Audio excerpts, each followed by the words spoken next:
আসসালামু আলাইকুম। ফার্স্টে আমি করলা কেটে নিয়েছি। রং সবুজ রেখে তিতা ছাড়া কিভাবে করলা ভাজি করা যায় তাই আজকে আপনাদের সঙ্গে শেয়ার করব।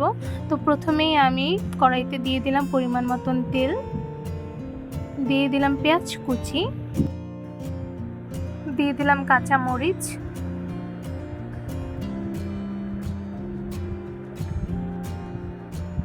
এবার আমি নেড়ে নিব।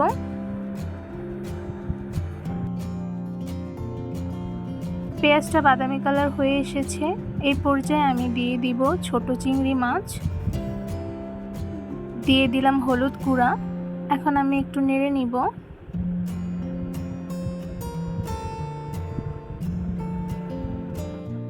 চিংড়ি মাছটা সেদ্ধ হয়ে গিয়েছে। এই পর্যায়ে আমি আবার একটু নেড়ে নিচ্ছি। দিয়ে দিলাম কেটে রাখা করলা, দিয়ে দিলাম লবণ। এখন আমি ভালোভাবে নেড়ে নিব।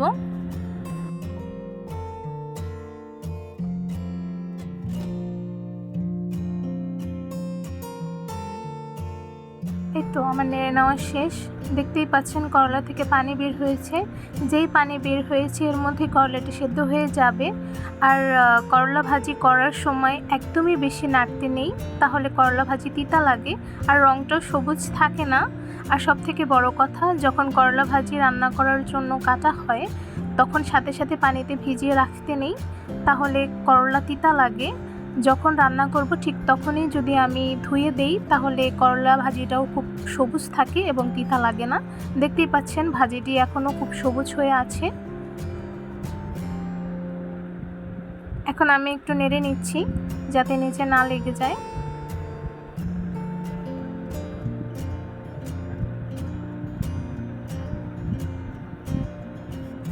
করলা ভাজিটি প্রায় হয়ে এসেছে। এই পর্যায়ে আমি হালকা করে নেড়ে নিচ্ছি। ভাজিটি এখন আমি একটি পাত্রে বেড়ে নিব। হয়ে গেল করলা ভাজি। দেখতেই পাচ্ছেন একদম সবুজ হয়ে আছে আর খেতেও তিতা লাগেনি। আমি যেভাবে রান্না করেছি ঠিক সেভাবে যদি রান্না করেন তাহলে খেতেও খুব মজা লাগবে আর সবুজ থাকবে। করলা ভাজির রেসিপিটি ভালো লাগলে অবশ্যই আমার চ্যানেলটি সাবস্ক্রাইব করে দেবেন। লাইক, কমেন্ট, শেয়ার করতে ভুলবেন না। আর এতক্ষণ ফুল ভিডিও দেখার জন্য ধন্যবাদ।